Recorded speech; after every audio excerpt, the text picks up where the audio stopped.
So basically, this is about workers' assemblies, part of Unite Grassroots Climate Justice Caucus, which is open to anybody in Unite that wants to work on sustainability and climate issues and really push the agenda on that stuff inside the union. I'm Finlay Asher. I'm in a group called Safe Landing, which is for aviation workers. Is it good at work? Yeah, so I'm a Unite Union member. I've spent 8 years working at Rolls-Royce, designing aircraft engines. We've got Tom at the back here. He's also in the group. He's a pilot. We've got pilots, air traffic controllers, cabin crew, engineers, etc. Anybody in our particular sector that wants to challenge business leader sustainability plans, that's what we were about, and that's kind of my relation to this as well, if you're wondering. Something that we've really been championing is this idea of an aviation workers' assembly. We think aviation in particular, although there's other sectors as well, there's a lot of greenwash, there's a lot of different technological options that are being pushed by business leaders. We think some of those lack real credibility and scrutiny, and we think that that's really dangerous for workers when in 10 years' time we realise we've been working on the wrong stuff, government investment's been in the wrong place, we haven't been transforming the sector like we need to. And yeah, so rather than us come in to basically enforce our opinions on what other workers in the union, I think it's much better that unions and workers arrive at similar conclusions to us by themselves. And that is the entire principle behind this worker assembly concept. So just starting with what the issues are here, they're kind of fundamental, like systemic issues with why we're not addressing this problem. Firstly, like corporate leaders, business leaders and political leaders as well, they avoid topics they see as risky, with shareholders, with the voting public. They don't want to touch stuff like climate as little as they can, because they're worried it might affect their popularity and their votes and stuff. Next, their time horizons are just completely different from the average citizen or from workers. If you're a politician, you care about the election next year, anything that gets you a quick win. If something's more expensive, like insulating homes, it's going to cost billions, it's going to take 10 years to deliver benefits. It's really hard to justify it just based on the system we operate in. Same as business leaders as well. You've got shareholders, you've got quarterly profits, you want short-term growth, and if there's a risk that's 10 years away on the horizon, like you're going to try and not talk about it, it's someone else's problem. You'll take in your pay packet, your bonus, and left by that point. I had this discussion within Rolls-Royce with the Rolls-Royce CEO. He acknowledged this is literally what happens. He left the company earlier this year. Doesn't matter, like what he was talking about is, in 10 years' time is complete nonsense. He's away somewhere else, no repercussions whatsoever. We just need to recognize this. So the other problem is when we elect leaders, and this is the leaders of the union, this is leaders of the political party, etc. Really difficult for us to actually make our voices heard on particular issues. Obviously, it's possible. But when you vote like just for one person, and they might have a manifesto with lots of issues. You might be voting on immigration, you might be voting on the economy, you might be voting on schools, NHS. Difficult to know, like on climate, like what people really think. And it's true of a lot of things. So we've got problems with our current political system. And yeah, as well, we're talking about climate, we're talking about to get off fossil fuels, we're talking about major transitions of our economies, our societies, different technologies, different policies. If you want to just start talking about hydrogen there, like there's so much complexity that's involved, and the issues are complex, the solutions are complex. We aren't educated about these things in schools, not even at work, and it's very difficult to then like make informed decisions about stuff and vote in the right way and move the union in the right direction, unless we are educated on these things and we're taken through these topics by experts who present it in a way that's clear and understandable. So this is like the problem statement with today and what we're trying to address. Okay, so just to kind of reiterate this, political leader, business leader, this year quarterly profits, a couple of years later they're retiring, taking a leaving bonus.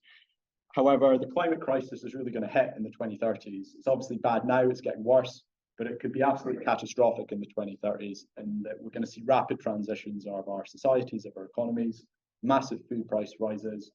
For the aviation sector, maybe we're just not going to be able to fly in the 2030s. Maybe there's nowhere left to fly to. Maybe we've had mass migration from some countries. You're not going on holiday there because everyone's left because there's no food and water. That seems a bit extreme, but it's literally the science. Aviation workers, we want a job. I'm 30, I want a job until I'm 60, 70.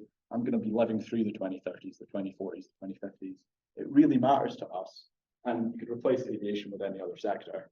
What happens over the next 10, 20 years? So we've got this very different priority from leaders, and that's why it's really why we really need to be critiquing what these folks are saying and coming up with our own opinions on stuff and actually producing our own plans that are independent of them. So that's kind of where we come to citizens' assemblies. I'm going to let Sarah introduce this. Sarah, if you want to try and share your slides instead, you can kind of maybe give us a 10 or so minutes. But yeah, if I stop sharing. Okie doke. Yeah. And let me share. Hello, everyone. I hope you can hear me okay. Yeah, perfect. Right. I feel like asking for like, can I get a yay in the room just so I know I'm speaking to someone as well as Finlay? Hey, hello. So can you see my screen? So at the moment, my slides are still showing, so I'm just going to try.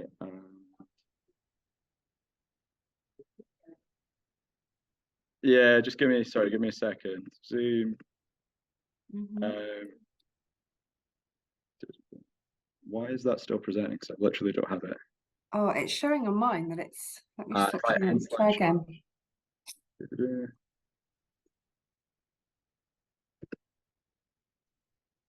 There we go. Right, that's perfect, and we can see your face as well. So brilliant. Hi everyone, lovely to see you. Can see me there. Good stuff. So hello, yes, I'm Sarah Castell. I'm from Involve. We're the UK's public participation charity. And so Finn's given a brilliant introduction to why workers' assemblies, particularly for aviation.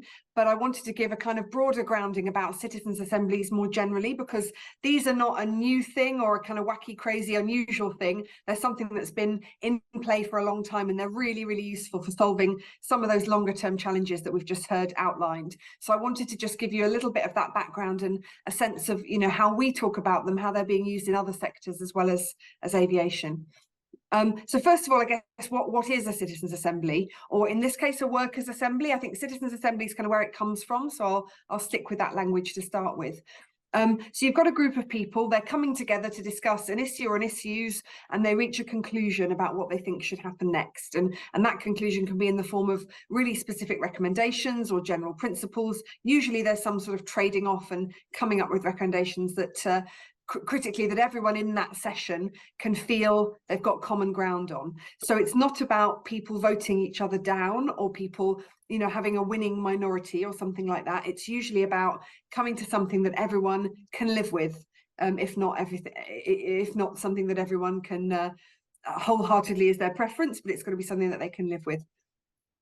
The people that take part in assemblies are chosen quite carefully. There's a civic lottery, they call it. It's not people chosen at random. It's letters sent out to a really wide group of people, and then people given a kind of a fair chance to participate.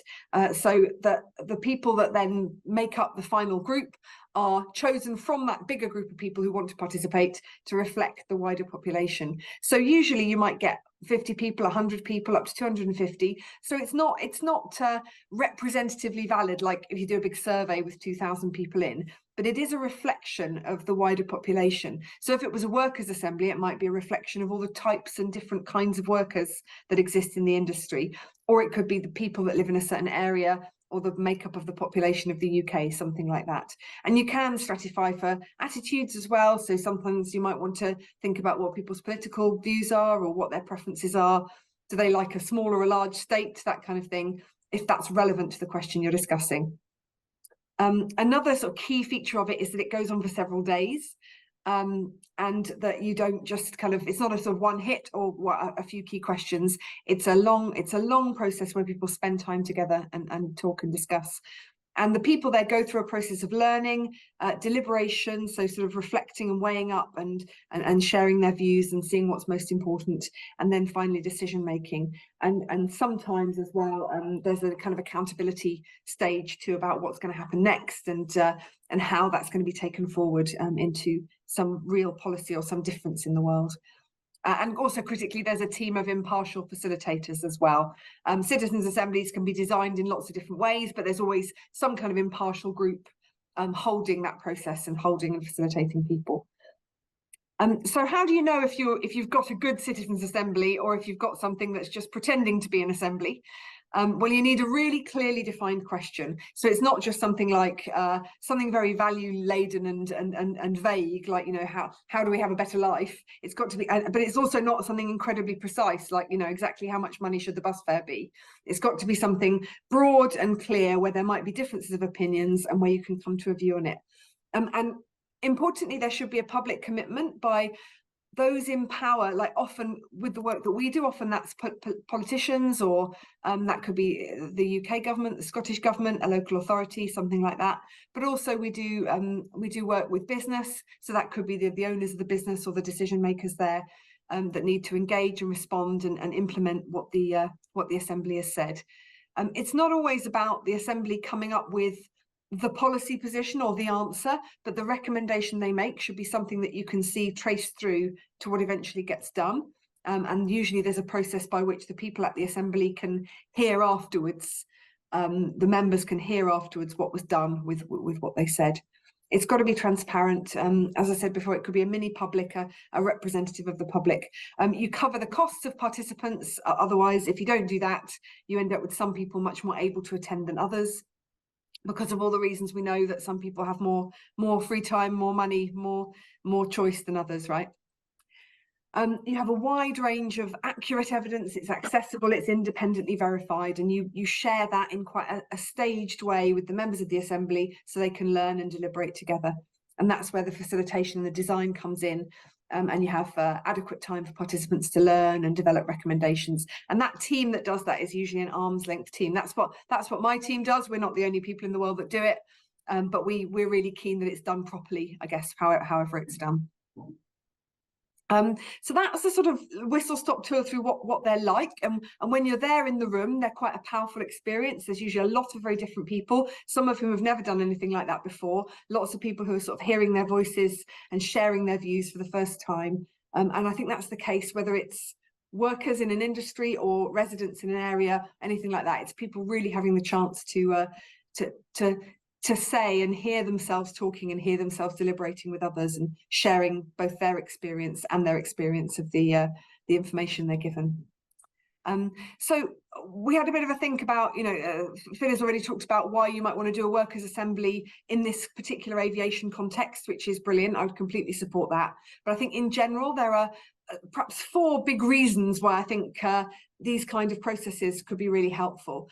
The first is that it's allowing people to be part of the decisions that affect them. And we heard about those long-term decisions that are going to affect people in aviation for the rest of their careers, but also affect all of us as members of the public, people affected by climate change. And we're in a world where there's not very much trust. Half of everybody thinks that they don't have influence over national decision making. And I'm sure there are surveys as well around the influence that workers feel they have over the decisions made in their organisations. And that's where unions come in to advocate for those decisions, to take workers into account. But I think this is a really strong process to give that legitimacy to allowing people to be part of those decisions. And I think the other point to make is, although, you know, I'm sure some people are like that cartoon that we just saw of the fat cat running away with the money in 3 years' time, but actually many people who are making decisions now are also people like us, people who are in it for the long haul, who are in their long careers, who want to make the best decisions for the long term, but maybe the system doesn't let them, and it can be difficult to figure out what workers and customers and the public actually want people in power to do. You know, what are the right policies that people will get behind? And it can be very frustrating for decision makers too, that stakeholders need their stakeholders to give them the mandate to move forward. But actually, some of these important issues are difficult, are divisive, they're hard to tackle. And quite often, I think our decision makers hear only some voices. They may hear negative feedback through a few surveys or a few kind of very simple lines of communication, or they may fear that the voices that they hear don't really reflect the broad spectrum of opinion among their workers or among their stakeholders. So this, again, assemblies can be a really nice way of hearing that breadth of opinion. I think another really critical reason why assemblies are useful is that they actually often lead to better policy or better policy positions. In this case, there's lots of evidence for how most recommendations from these processes do end up becoming policy or do end up influencing policy. You end up with being able to avoid all the kind of conflicting requests and balance the minority voices with others. You can test arguments in a much more thorough way. It's better than just doing polling. You can develop solutions that are informed by lived experience. If what we're asking aviation employers to do is to come up with policy solutions that work for workers, then having those workers part of co-developing some of those positions is clearly makes sense. And then you end up developing long-term solutions that have got a bit more legitimacy and that tend to work on the ground. And we've got loads of experience of local and national decision making that just works a bit better because you've had people involved. And the final one, which I think is interesting in this case, is about moral issues or issues that have an ethical dimension. And of course, climate change is a particular real and present threat, but it also has an ethical dimension as to what does a just transition look like? Who should benefit? Who should kind of give up power? Who should take power? And if you bring the public into the decision, or if you bring workers into the decision, you can identify a way forward. So if you're the decision maker, you don't have to take sides and say, well, I stand with this group or that group. You can hold your position as someone reflecting what the main body of the stakeholders want to do, and then you can take better decisions because of it. And I think there's lots of examples of how that works. I'm going to just give probably the best known example of a citizens' assembly at the moment, which is the one that was carried out with the public in Ireland, and it was around legalising abortion. So there's a lot of very interesting things about the way this happened. At the time the assembly was mooted, there weren't very many people who'd really thought about the issues in depth in Ireland, and the politicians didn't have any mandate to move in either direction. They didn't really know whether people would want to maintain the law as it was or change the law. And then actually the Citizens' Assembly, after the people that were there going through those discussions and coming up with their recommendation, which happened to be 64% in favour of allowing more unrestricted abortions, that then mapped onto, once the public had a chance to consider that later, the results from the public were similar. So in this case, the Citizens' Assembly was like a little window into the future of what people would think if they'd been given the chance to think about it in more detail. And I think that's a sort of final point to leave with, really, that as workers, as people, none of us are going to have the chance to really think through all the implications and the corners of policy decisions. And as decision makers either, people aren't going to have those chances. But the Assembly helps you collate and cohere all the evidence and all the information and give you that sort of real feeling that you're going for something that is really what people would want if they had a chance to discuss. Brilliant. Thanks very much. Sorry, pausing to cough. Yeah, so I'm finished. Unfortunately, you can't see everyone applauding, but everyone is applauding. That was really great little whistle stop tour, and that means I can skip through my other stuff. To be honest, I don't really want to present much more slides. I think I'm just going to have a quick okay.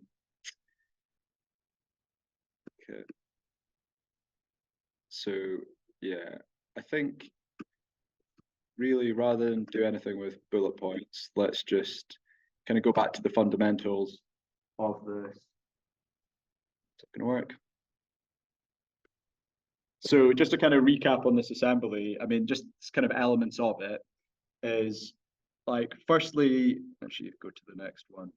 So the first thing is you need to select participants for it. Actually, I suppose above that is deciding the question. So it's really important for, if we were going to do this within Unite, we'd look at which sectors are most at risk from this, where's their priority, or the really difficult questions to answer that we just don't know the answer as workers. So first thing is defining a question, but then when you think about it, the next thing is like finding a mix of representative workers. So like in aviation, the way we do this is you have a breakdown of roles. If you have 50 people in an assembly, and it's an aviation assembly, it should have maybe 1 pilot, 10 cabin crew, 10 engineers, representative mix of roles, but also of demographics, age, genders, and also views on what needs to happen. So there's a process for this. It's well developed for citizens' assemblies called sortition. It's like selecting a jury with an algorithm to make sure that it's representative of the wider citizen population, in this case, trade union membership base. You then do the assembly itself. There's a period of learning from experts, where you get to ask, have a Q&A session with them as well. Deliberation is facilitated, so you're discussing things in a positive and collaborative way rather than a debate. That's why it's called deliberation. And then decision making and coming up with consensus decisions, potentially voting. And then that then gives output recommendations, which would go to politicians in the case of citizen assemblies. For us, it would then feed into our branches, our conferences, etc. Something that we really want to emphasize is this is not a way of subverting democracy in the case of citizens assemblies or trade union democracy in the case of trade unions. It's about giving elected representatives a really good view of what workers in their sector that are well informed think needs to happen. What we really need a commitment from the union is to try and do this and to say we'll trial it in some cases to see how it goes, and we commit to looking at the recommendations and saying we accept or reject for these reasons. And that's what happened with the UK Citizens Assembly. As it was, the UK government rejected a lot of the recommendations, and actually a lot of the reasons they gave is you can't do this because of workers, because of jobs, because of the economy, which to us is a completely rubbish excuse, because this is where all taking rapid action on the things we need to do to address the climate emergency was where all the jobs of the 2020s and 2030s are going to come from. It's a massive employment opportunity that's great for workers. So yeah, rather than show any more slides, I just kind of want to recap. We need to chat. The basics of this is we need to challenge what our business leaders are saying. We need to develop independent worker-led strategies. This is the best way we can think of about doing this in an inclusive participatory process that involves more than just a handful of union reps in a closed room kind of thing. It's a way of involving people. Also, it's not going to change the union structure. It's about giving our elected reps the best possible information that they can then still decide on. And I suppose some kind of common questions we get is how to select the experts. The gold standard for doing this is having an independent panel that select the experts for any given topic. Say it's aviation, you're looking at electric aircraft, get in an electric aircraft manufacturer to give their side. You'd also get in an environmental NGO that says, what about there's actually all these technical issues with electric aircraft, etc. So workers hear from both sides, and then they can come to their own conclusions, having asked both sets of opinions and some detailed questions about that. And yeah, I think just other benefits, this is a real way to supercharge our democratic processes to get around some roadblocks, but also a way of engaging wider people into the trade union movement, getting more trade union activists, particularly young activists that really care about the climate emergency and care about the transition, but are less involved in the trade unions at the moment, typically. So yeah, on that, I just want to open it to questions because I know we're a bit kind of short of time. Yeah. Thanks for listening as well.